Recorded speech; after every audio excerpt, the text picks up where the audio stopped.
अगर तुम सोच रहे हो कि DDR5 महंगा हो चुका है तो चलो मैं रैम अपग्रेड नहीं करता हूं, मैं GPU अपग्रेड कर लेता हूं और ये सस्ता पड़ेगा। एक्चुअली तुम गलत सोच रहे हो। 2026 में भी GPU प्राइसेस एक्सप्लोड करने वाली हैं और ये सिर्फ गेमिंग की वजह से नहीं होने वाला। बेसिकली AI तुम्हारे सारे के सारे GPUs ले जाने वाले हैं। पहले GPU शॉर्टेज होता था माइनिंग की वजह से, 2020-2021 की मैं बात कर रहा हूं। फिर पैंडेमिक की वजह से भी GPU शॉर्टेज देखने को मिला, बट इस बार जो प्रॉब्लम है वो सबसे ज्यादा डेंजरस है। AI डेटा सेंटर्स मेमोरी खा रहे हैं भाई। जो HBM है या फिर DDR5 है, ये सब AI ट्रेनिंग के लिए जरूरी है।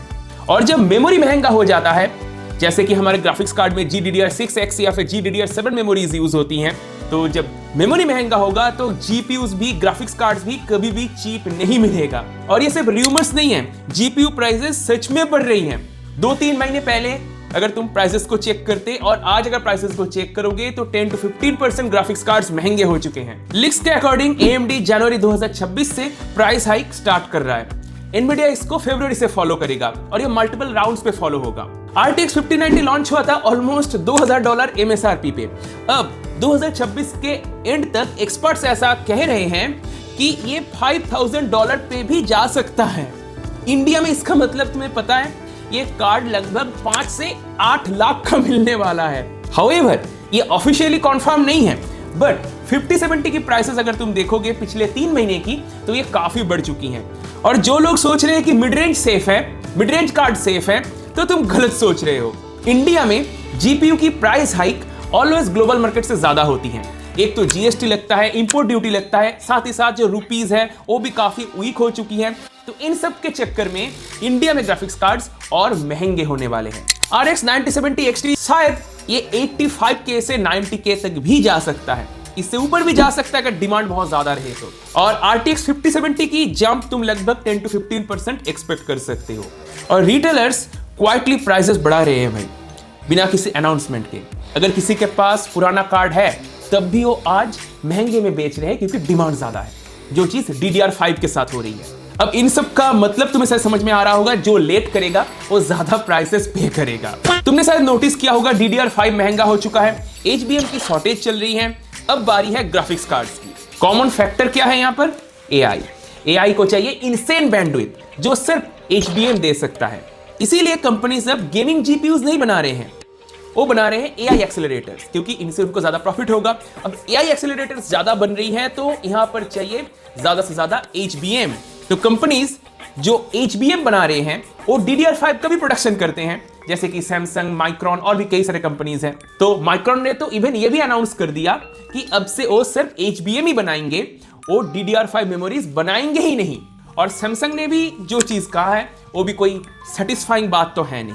अब तुम्हें शायद लग रहा होगा जब HBM इतना फास्ट है, इसका प्रोडक्शन इतना बढ़ गया है, तो ठीक है हम अपने PC में भी HBM लगा लेंगे, बट एग्जैक्टली में तुम ऐसा कर नहीं सकते। मैंने इस बारे में सब कुछ इस वीडियो में बात किया है, अगर तुम्हें जानना है तो जाके देख सकते हो। अब जो बचा हुआ DDR, GDDR या फिर LPDDR है, या फिर जो स्मॉल क्वांटिटी में आज भी मैन्युफैक्चर हो रहे हैं, इसका प्राइस नेचुरली बढ़ने वाली है क्योंकि डिमांड काफी हाई है, प्रोडक्शन उतना नहीं है। और मोस्ट इंपॉर्टेंट बात, कंपनीज बनाना भी नहीं चाहते, क्योंकि अगर कम बनाएंगे तो डिमांड बढ़ रही है तो और ज्यादा महंगे में बेचा जाएगा।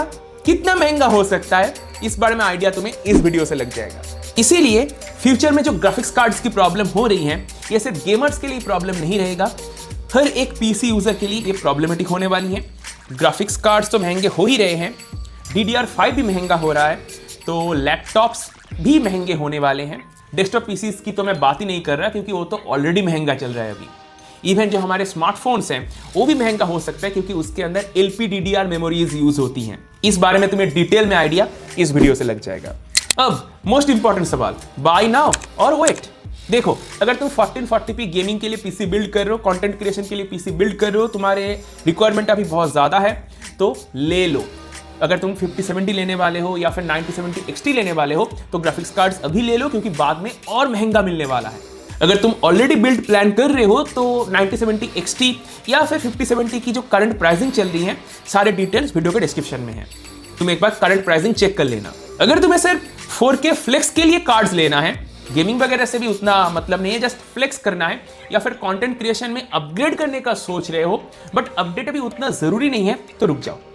2 साल रुक जाओ, 1 से 2 साल, क्योंकि 2027 के एंड तक मुझे नहीं लगता ये जो प्रॉब्लम चल रही है फिक्स होने वाली है। बट अगर तुम्हें सच में ज़रूरत है तो बजट को रेडी रखो, और अगर किसी वजह से प्राइस में थोड़ा बहुत 1-2 हज़ार की ऊपर नीच होती है तो तब ले लेना, अगर बहुत ज़्यादा ज़रूरी नहीं है तो। अगर बजट टाइट है तो लास्ट जनरेशन में चले जाओ, तब अगर गेमिंग के लिए बात करूँ तो DLSS और FSR वगैरह ही तुम्हारा लाइफ सेवर होने वाली है, क्योंकि 4070 से 5070 काफ़ी पावरफुल है। अब जब हार्डवेयर महंगा जा रहा है तब स्मार्ट डिसीजन यही होती है अपने एग्जिस्टिंग सेटअप को ऑप्टिमाइज करना। मैंने अपने इस वीडियो में रियल लाइफ जो अपना वर्क सेटअप है वो दिखाया था, कैसे मैं वीडियोस को एडिट करता हूँ, किस तरीके से मैं स्पेक्स को हैंडल करता हूँ अपने पीसी की, कैसे मैंने अपग्रेड चूज किया था, ये सब मैंने इस वीडियो में एक्सप्लेन किया है। अब ऐसा हो गया है जीपीयू लेना मतलब फ्यूचर प्रूफ है, ये कहना बहुत गलत होगा।